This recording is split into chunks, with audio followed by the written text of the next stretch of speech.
But now what we hear about is, all these mental health stories. One has been reading about so many suicides, for example, at the IITs. Do you think that today's generation is less resilient? The colleges that I've been involved in myself, I find the mental health stress has gone up. And I do believe social media has a lot to do with it. Do you think educators today can play a wider role in ensuring better emotional well-being amongst students? Colleges today have a huge role to play in what I call developing attitude. Colleges, by the way, don't know how to do it. Yes. At what stage, Vineet, did you realize that there was need to change the educational landscape of the country? It actually shocked me that, many of our bright students with a 94, 95% would get into a California, Berkeley or a Wisconsin Madison, and they would struggle to get into Delhi University.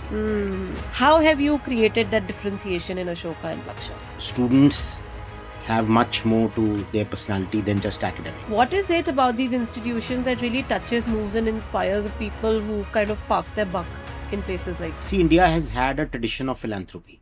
Yes. The Tatas created the Indian Institute of Science more than 100 years ago. BITS Pilani was set up in the 60s by the Birlas. One human skill that you think AI cannot replace in the future? I think humans dream, right? Humans are resilient. What should Indian universities do to become more aspirational in terms of both learning and also career ROI? There are two problems. One is access. We just don't have enough colleges. Is that so? And the second is really quality. So on both these dimensions, India is hugely lacking. Tier 1, our children still have access. What about children who are in these smaller towns and cities? What's happening with them? Tier 2 is doing better in all the top colleges, right? They have hunger in the belly. Yes.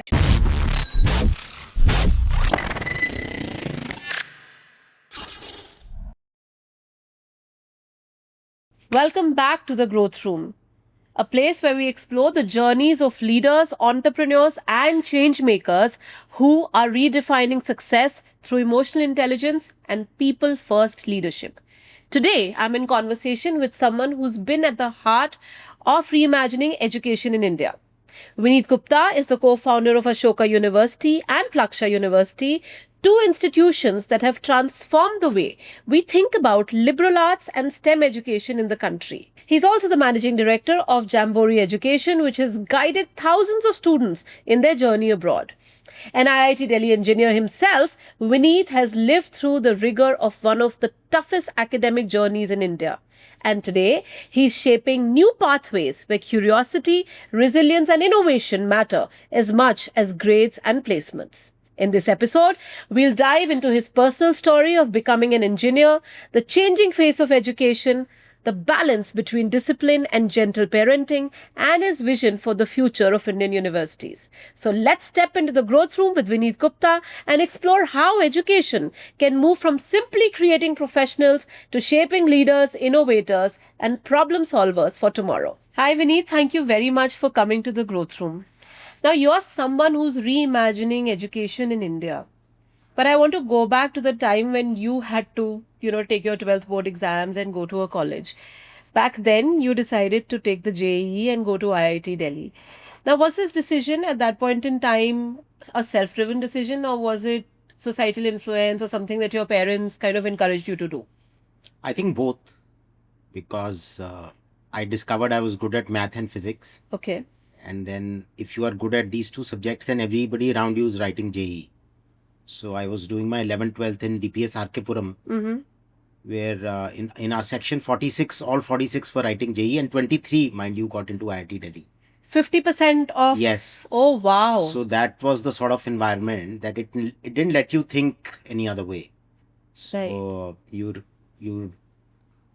good at math, physics, you are amongst a group of people.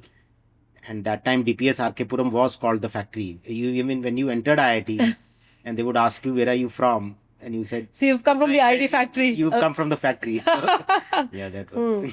That's very interesting.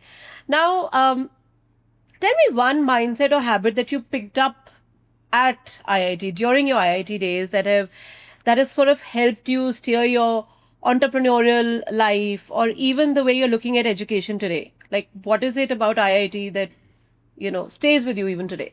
So I think a few things. One, it taught me to multitask. Okay. Because it's rigorous. You're Yes. in class from 8 a.m. to 5 p.m. Tutorials, practicals. Then, I also was involved in many extracurriculars.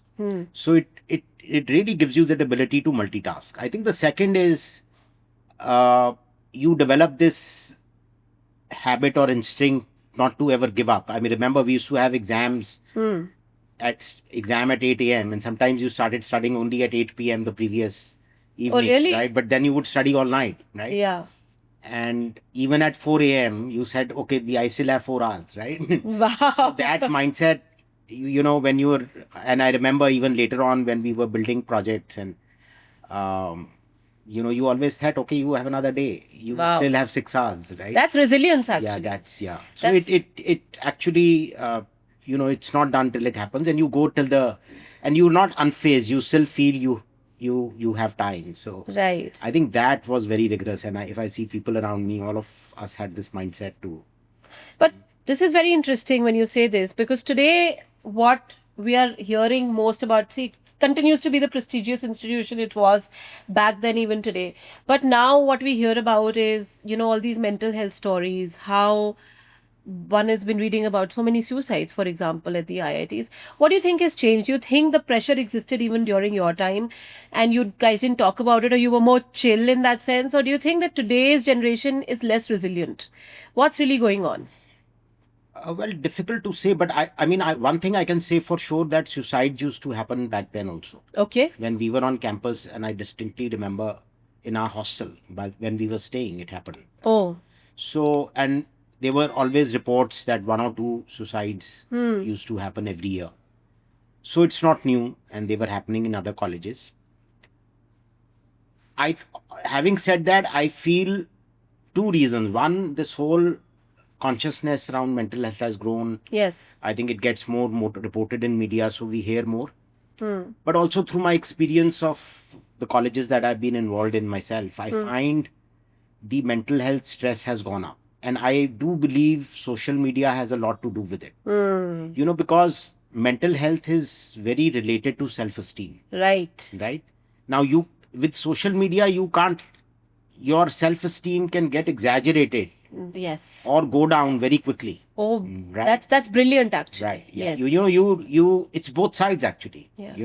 You're interacting well, people are commending you, so it can also be a ego booster. That's true. But on the same, so I think that element of social media sort of really telling you whether you are good or not, Right. or what are you interpreting from that has become hugely different from previous times. Everything else is the same. I think the stresses are very similar, Really? academic pressures are similar, but this is a sort of an added and I think the second is and back then, even when we were in college, the campuses, there used to be a lot of fun on campus, and even although it was not allowed, but students used to be drinking, etc. I think those elements in colleges have gone up dramatically. And I can definitely say that there is a high correlation between mental health and substance abuse, right? Okay. That there is a very, very high correlation. And even if you're not like doing hard drugs, but Just even on the smoking or drinking regularly. or Yeah. smoking up, etc. I think there's a high correlation, and those instances have gone up dramatically in colleges. So I think these two reasons, social media and substance abuse, is contributing much more. Plus, a much more aware media, more consciousness, all of this. Extremely It is a real issue. insightful. It is a That's real issue. very extreme. That's really insightful, what you've said. But also explain this to me that, it is believed that the educators or the teachers that you have, they play a big role in making or breaking who you are in life. Do you think educators today can play a wider role in ensuring better emotional well-being amongst students? Oh, absolutely. Absolutely. In fact, I think institutions and colleges, and this is something I've also spoken about, that colleges today have a huge role to play in what I call developing attitude, right?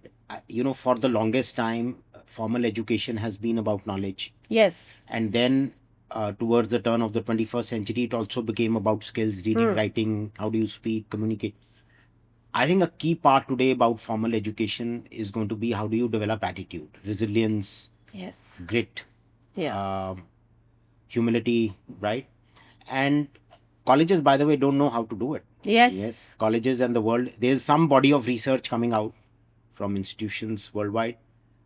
But I am a firm believer. I think there are ways to do. Sport, for example, is inculcates attitude very well. Yes. Because you win or lose every day, right? Sure. So there are many group work projects, Collaboration. there are pedagogical elements in your teaching which can really help build attitude. Wow. And I believe education has to do that, and not just pedagogical, but they have to be formal. There have to be formal sessions. I mean, in the corporate world, for example, there's uses how do you develop leadership, Or soft skill development. yeah, And and I think, and by saying soft skill, we actually tend to underplay it, demean it. Yes. And I think this is right. For the 21st century, the most important thing that colleges are extremely responsible and should be doing it. Wonderful. Unfortunately, they are not. I always say that, and this is what even Harvards of the world are saying, that look, EQ will trump IQ, right? No, it already does. Yeah. I think there is ample research and evidence to say that EQ trumps IQ, right? And if you look at most people who've been very good at what they do, EQ has played a huge Interpersonal skills and how you deal with other people, how you collaborate. how you Absolutely. listen, and Yeah. humility and the growth mindset that you always want to learn. Yes. Learning agility is a big one. Yeah, I agree with those are you. great, and resilience, and Yeah, you said there was a lot of fun when you went to college. Now we both understand ISEC, right? You were an ISEC president. I was not. I just joined ISEC when I was in LSR. But tell me, I remember that back then in the day we used to talk about student exchange programs in ISEC. Do you think that one, of course, I think as we discussed, ISEC was fairly ahead of its times. But do you think more such student-driven bodies need to come into being today to be able to allow that growth mindset, or to have that homogeneity of thought, as it were? Yeah. No, absolutely. And I'm talking about 87, 88, 80, when email just about started, right? So you imagine that there is an organization in 90 plus countries, and you are corresponding by letters. Yeah. And still you had like physically trainees, all student run. Yes. But people coming from Poland, Germany, Czechoslovakia, working here, staying here, living with you, and our students going there. And I think that experience was phenomenal. Whoever went on an ISEC traineeship, yes, I think it has been a critical part of their lives. That is much more needed. That organizations like those are much more needed. It's, I think the sort of worldview it built for you. Mobiles, of course, were non-existent. And imagine in those times when you had this opportunity to be able to go work elsewhere. And even for people who were going and pitching those candidates to companies, I remember I used to be part of a process where I went to various corporates here in, Delhi, and I'd go and tell them, talk to them about, the student that we want to bring in from abroad who'd come and probably do an internship with them. Even there, I think a lot of your entrepreneurial skills kind of kicked in at a very, very early stage in life, because you were talking to CEOs and MDs of companies, and you were trying to sell a candidate to them. No, absolutely. I mean, ISEC is highly entrepreneurial. Yes. It's entirely student run. Yeah. You raise your own money. Yes. You manage your own money. Yeah. And many students make many mistakes, but still. So it was highly entrepreneurial, and I mean, personally, I can say that my entrepreneurial bug sort of started there. Absolutely, because and now having worked for almost more than 30 years, it is most difficult to manage your college peers. Yeah. Because in your organizations, at least they're getting paid. Yes. People are working for a compensation. Yes. And you also, in many places, you also can hire and fire, right? But what do you do with your own peers? They are voluntary. They work only on motivation. Yep. You can't haul them up if they've not done what they committed they'll do, right? So the only way it works is building a sense of purpose, a collective mission, making them excited, keep the fun going. So that's the only thing that works. So those are very important lessons in leadership very early on. Very early on. Now, you've had a very varied sort of a professional body of work. You started with, of course, you're an engineer, then you got into manufacturing, then you took over Jamboree, the reins of Jamboree, and now, of course, you've built these two wonderful education institutions, Ashoka and Plaksha. At what stage, Vinny, did you realize that there was need to change the educational landscape of the country? Was it when you were looking at students who were thinking of going abroad to study? Was it, when your children themselves decided to seek admission outside? Or did it start when you were in IIT yourself? Did you feel the need to change the way we perceive education in India then? Yeah, so not in IIT, not while I was mostly in the manufacturing business. It started actually when I started helping students apply abroad at Jamboree. And it actually shocked me that, many of our bright students Yeah. with a 94-95% would get into a California Berkeley or a Wisconsin Madison, and they would struggle to get into Delhi University. Right? I mean, there's a student who came to me in undergrad Yeah. and got through Berkeley, Wow. but couldn't go because the single child and parents chickened out Yeah. last minute.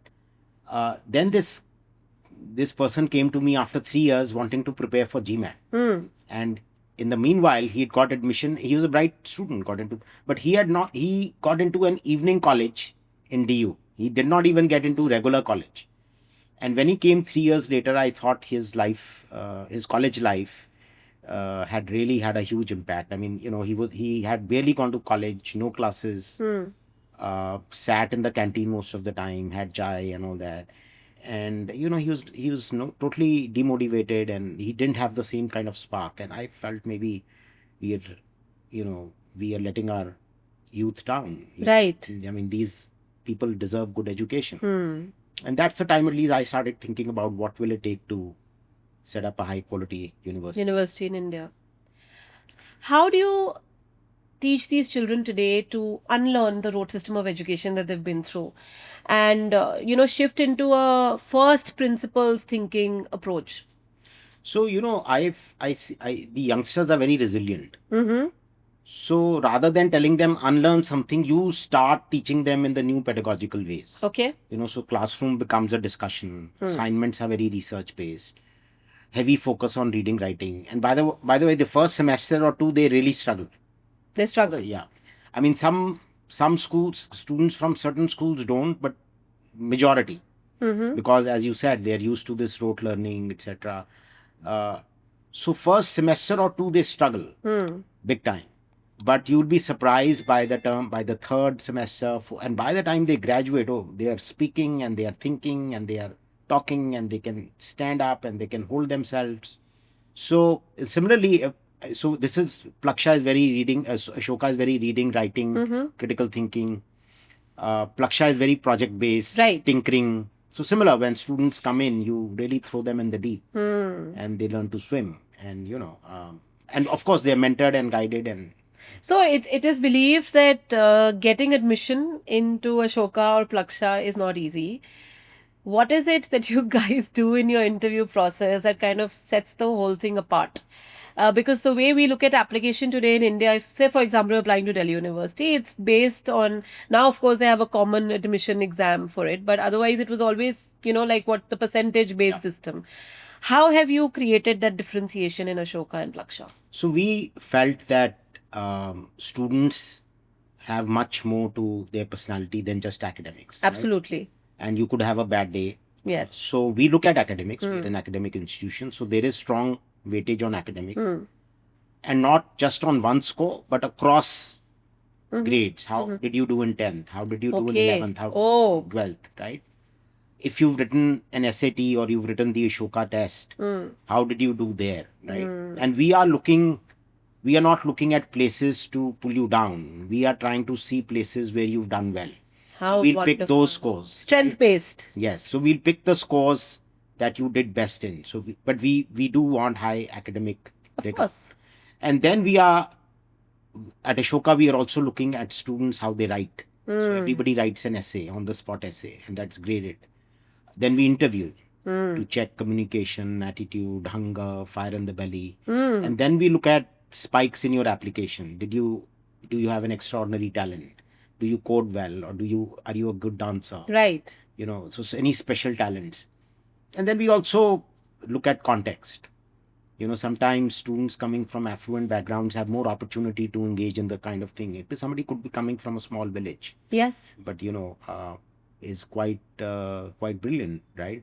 May not have ticked the boxes in terms of having done XYZ, but he or she is really quite outstanding in the grit. Or so we look at all of these things. What about It's really EQ? complex. We have a big. What about EQ? Do you test some the EQ of the students who come into your Well, it's a little bit through interview. We are trying to gauge attitude. right? Right. Like you said, attitude. Attitude. Attitude is all pervasive, actually. All pervasive, and there are instances where the student may be very high on academics, but our interview team would have given them very poor marks. Right. They are coming from good schools, and it's not that they can't communicate, Yeah. but I think a lot of it is reflecting in this hunger, in this willingness to learn, in the attitude.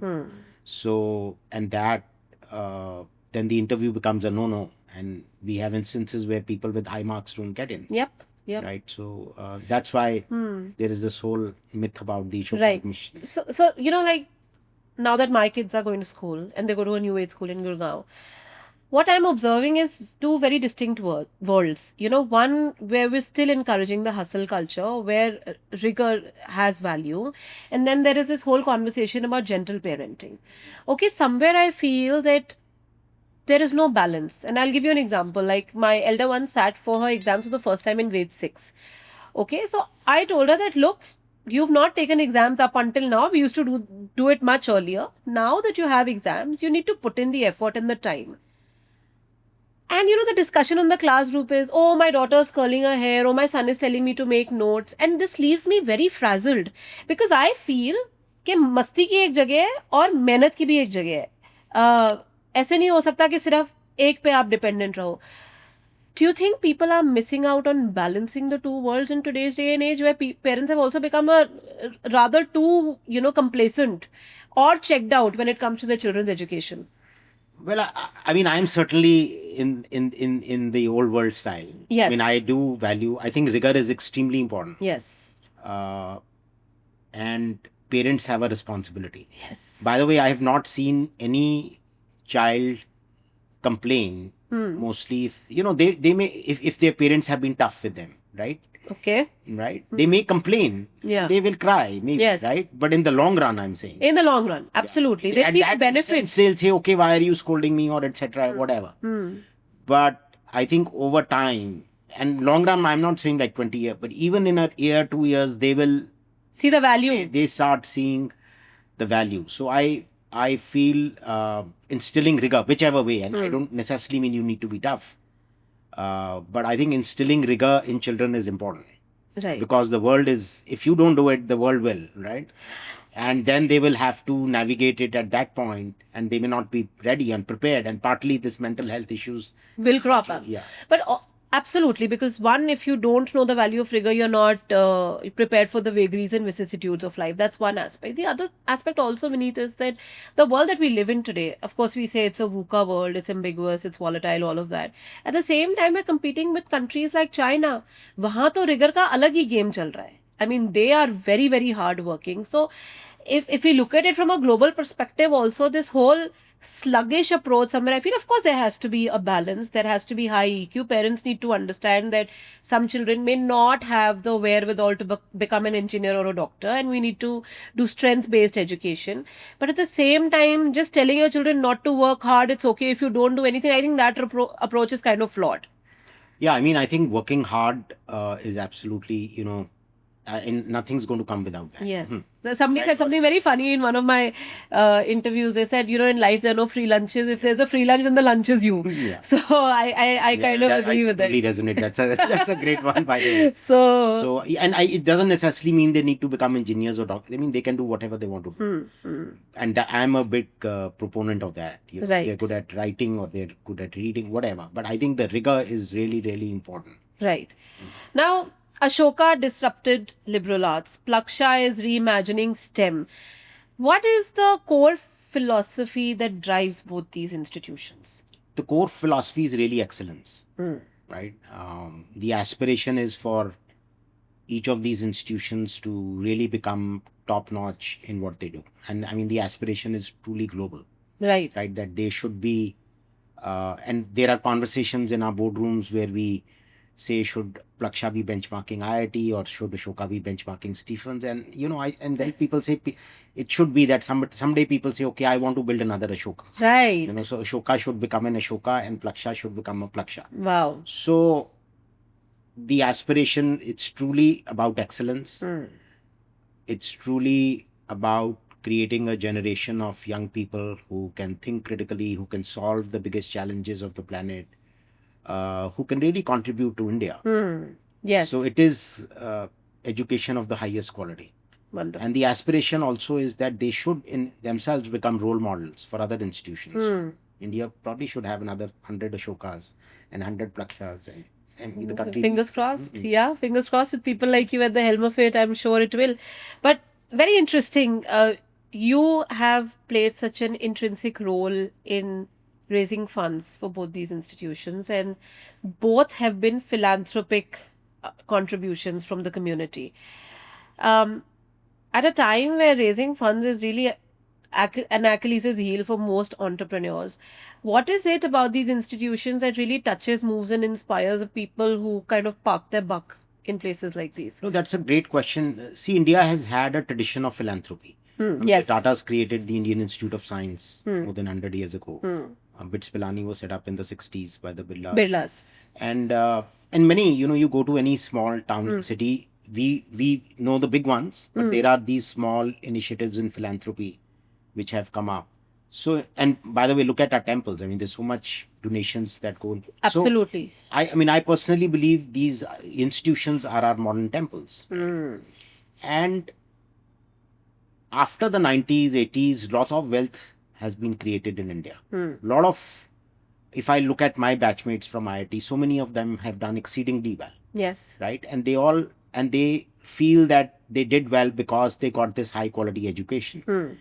Similarly, even if you look at most of Ashoka founders, trustees, many of them went abroad to study. Right. Many of them studied in some of the country's best colleges. And many of them came from very middle class backgrounds, right? So they all feel that they want to give back. Now, everybody can't go and open a college or university herself or himself. So Yes. they want to contribute to good causes. They want to contribute, and this whole notion of excellence is attractive. Yes. So if you feel that you can contribute to building an excellent institution, then you will contribute, right? It starts with trust. It has to start with 4, 5, 6 people coming together who trust each other and say, look, okay, I'm willing to write the first check. But future philanthropy to that institution only comes if you walk the talk. Right. So you start small with 4, 5, 6 people. Each of them commit. And by the way, both institutions started like that. Right? There was a small set of people in Ashoka who started. There was a small set. Some were common, but really are people who were very passionate about each of those causes. So you pledge some money, and then you go down that journey and you start executing. Right. And if you keep executing well, you will keep attracting more capital. Absolutely. So that's the reason. Of course, it's tough. It's tough to raise philanthropic capital. I think the second big factor has been the CSR Act, which came in 2013. Okay. Today, annually, by the way, Indian companies together, the CSR contribution is more than 30,000 crore. Wow. Yeah. Wow. So, which means you can actually build 30 universities every year if all of that money were to go into building education. Wow. Yeah. Of course, companies are contributing everywhere. But I think we've also attracted a fair bit of CSR funding. Very nice. Because education is attractive. And so that's been the second reason. And overall, when individuals or corporations are contributing to higher education, they also feel they are leaving a legacy. Surely. Institutions last hundreds of years. Yes. Most businesses, by the way, 30, 40, 70, 80, right? But institutions last hundreds of years. So I think people feel that they are really contributing to something that will last beyond themselves. Right? Yeah, because somewhere I feel that, and let me know what you think about it. I feel that as a country, we are over-indexed on, getting jobs and placements and things like that, and rather under indexed on the purpose and meaning of education and how futuristic it is. So I think that also must drive a lot of people, because at the end of the day, the end goal is to create future ready individuals. Yeah. Your subject matter has to be, especially given the age of AI that we're in today, when AI can code, AI can counsel. I think there will be certain skills that will stand out, that will hold you in good stead in the future. And from here, I want to ask you, what is the one skill do you think that will, one human skill that you think AI cannot replace in the future? Well, I think there are many. Okay. There are many. I mean, I think humans dream, right? So you can set bold visions, you can think big. Humans collaborate. Yes. Maybe AI will do that too, but I don't know. At least right now it doesn't, right? Humans collaborate. Humans have this innate ability to engage with stakeholders. Yes. Humans are resilient. Right? Yes. So, I mean, humans also know how to use AI where it should be used, perhaps. So I think there is many things that, but as you were asking in a previous question, most of those, a lot of those are on the EQ side. Right? Having said that, I think advances in science, literature, humanities is imperative. Yes. Right? Absolutely. I mean, they have to continue, right? And hence the value of education is not going to go down even in the age of AI. If at all, I think it will only increase. It'll only increase. Yeah. Very nice. Now, India sends lakhs and lakhs of students abroad every year. What should Indian universities do to become more aspirational in terms of both learning and also career ROI?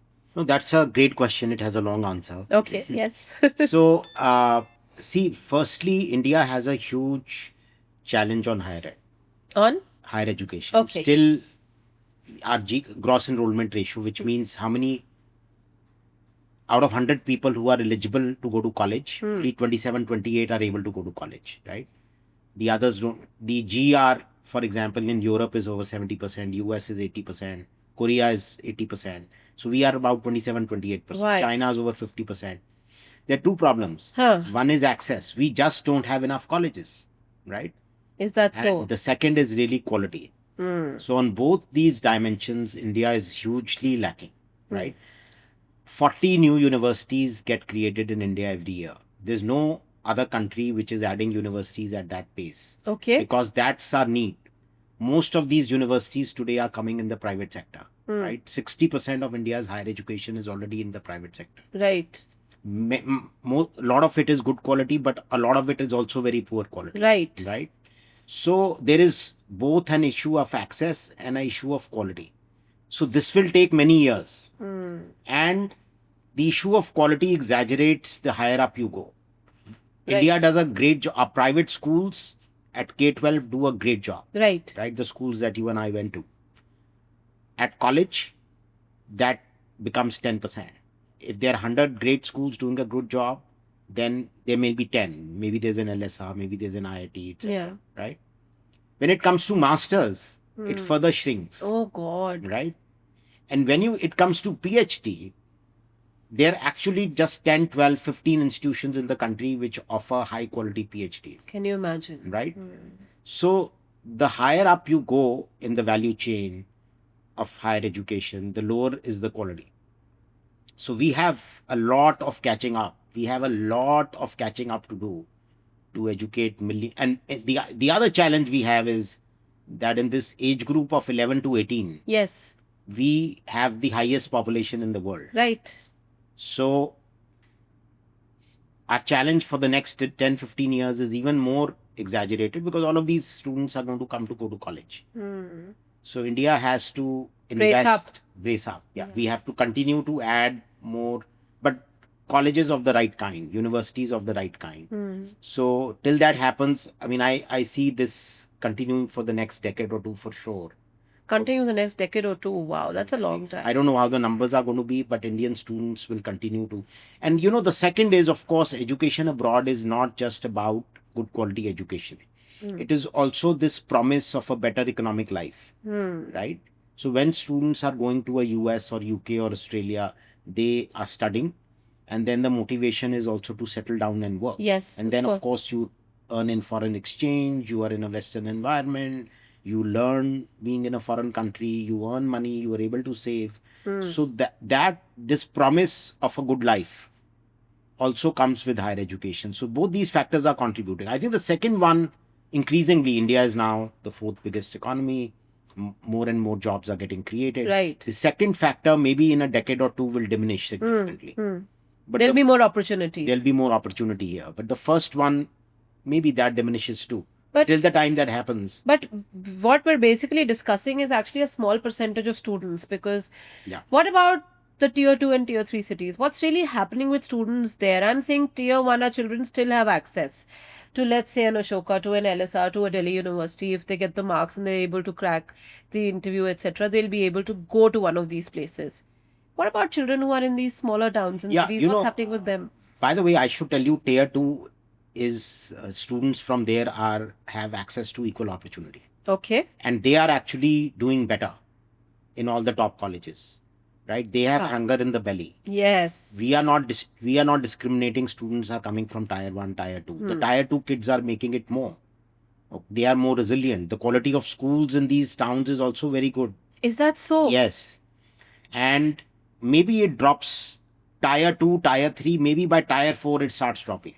Acha. So even till tier Tier 3, we three, are fairly sound, is what you're Fairly saying. sound. The opportunity maybe less. It's not the same.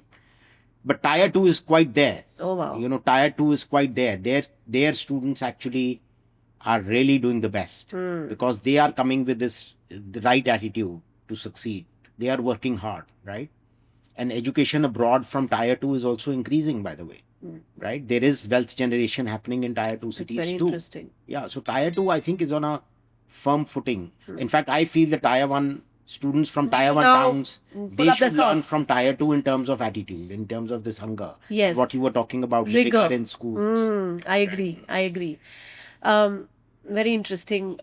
Okay, now if you had to redesign the Indian education system from scratch, what are the 3 things you would keep and what are the 3 things you would throw out?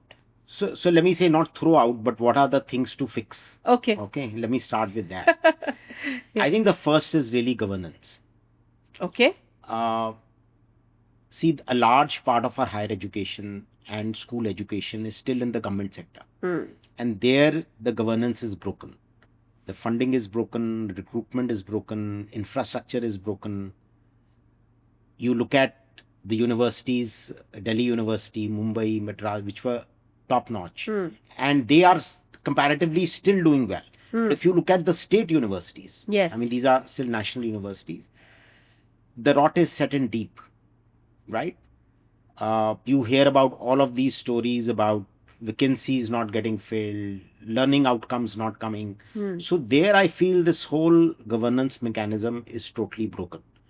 It's so broken, I don't even know how it will get fixed. And I'm being quite candid, right? And it's, some states are doing better, but in a vast majority of states, it's very, very broken. I think the second thing to really fix is leadership in some of these institutions, right? Without right leadership, a lot of these institutions, and I'm not making generic statement, there are many institutions which have done extremely well. But these 2 things are totally broken. Okay. And unless they get fixed, I worry a lot about public higher education going forward. And employability also? And perhaps? of course, this impacts employability. Yes. No wonder you find so many graduates coming out who are not employed. Yes. Now, what is working really well? Yeah. Our private schools in the country are doing an outstanding job. Yes. Right? And the talent that is coming out from these schools, and by the way, across the country, right? There's schools that some of us haven't heard of, but and some government schools too, they are doing a phenomenal job in the K-12 segment, right? And that is producing a quality of talent that is world beating, right? Okay. Whether these students are in India or these students are going abroad, these students are doing remarkably well, right? Now, the percentage of that is, but in a country as big as India, that's a lot of students. Yes. So that I think is working extremely well. Okay. I feel the investment in higher education that is coming from the private sector, that I'm very, very optimistic about, right? The Indian entrepreneurs are investing, people are contributing in philanthropy, and the new quality of private higher educational institutions that are coming, some of them are really going to be, of global standards. And that's not happening just with Ashoka and Plaksha. As you go around the country, and I meet so many entrepreneurs across cities like Coimbatore, Cochin, Jalandhar, Chandigarh, Jaipur. Jaipur has 32 private universities, Oh, right? really? And some of them are remarkable, and they have 8,000, 10,000, 20,000 students, Wow. right? And there I feel there is a real zeal amongst all of these institutions, mostly to do well, to really, and different institutions are catering to different categories of students, Right. It's not that everybody is attracting a 95%er or 90%er, but everybody needs education, right? And I think that is working very, very well, which I'm extremely optimistic about. Okay. And the third is really the quality of Indian talent when it comes to teaching. I think if that is mentored well, that really needs to be shaped. But India has really high quality human talent. Wow. If that can be shaped, look at that. Some of the deans overseas in the top American universities Are are Indians. Some of the Yes. best faculty world over is Indian. Yes, that's true. But they've It is all true. been molded and shaped, and I think so. There are some good things going for India, but yes, we need to also take care of many things. Right. Wonderful. Now, let's look ahead to say 2035. What does the ideal Indian university look and feel like for both students and educators, in your opinion? I think a lot will happen in 10 years, especially with the way AI is going. But higher education is going to become more and more interdisciplinary. All students will have to be AI ready. In some sense, already your ability to deal with technology enhances your career. Right. Even if you're not a computer scientist, but if you are good at tinkering or good with technology, you enhance your career. Even if you are an editor, or even if you are in the travel business, wherever you are. So I think these tools of technology are a given. They are like learning language. Right. Right. So every curriculum, everybody will need to learn that. So education is going to be the boundaries of disciplines will collapse further. Right. Classrooms are, while COVID taught us that physical education is so much more important, I think that will, the sense of bonding and the things that all of us are talking about what AI can't do. Yes. So I think the value of these human relationships will become even more. Wow. Right. So I think campuses, in my view, I think campuses will play even a larger part, right, in shaping students. How wonderful that would be. In shaping students. In the classroom may not be similar to what it is. They're changing and morphing, but so more interdisciplinary, more campus feel. People will go for the experience. India will definitely have more focus on research. And this year, one of the brilliant things that the government has done is open up this research foundation and set aside 1 lakh crore for research. I think that is absolutely outstanding, because India really, really needs to go up on research rankings. So I feel by 2035, institutions like Ashoka Plaksha will create some role model. And there are many more, as I said. Right. In private higher ed, I can just name so many. When I go to these institutions, I also go with the lens that we did X at Ashoka or Y at Plaksha. But I'm surprised at how much I learn, what is going on in Indian private higher education. They are doing some outstanding work. So I think I'm very optimistic about 2035, because we have one commodity which other nations don't have. We have hungry students, Right. who want education. Most countries are struggling to fill their classrooms. So I feel very optimistic about the next 30, 40 years. Wonderful. For higher education. Vinny, thank you so much for sharing your journey with us, from your IIT days to building Ashoka and Plaksha. The one thing that's really stood out for me is you've consistently asked bigger questions about resilience and rigor and the role that education will play in preparing our youth for the future. Thank you so much for your time and thank you for all the wonderful insights. Thank you, Nishta. Thank you. Thank you.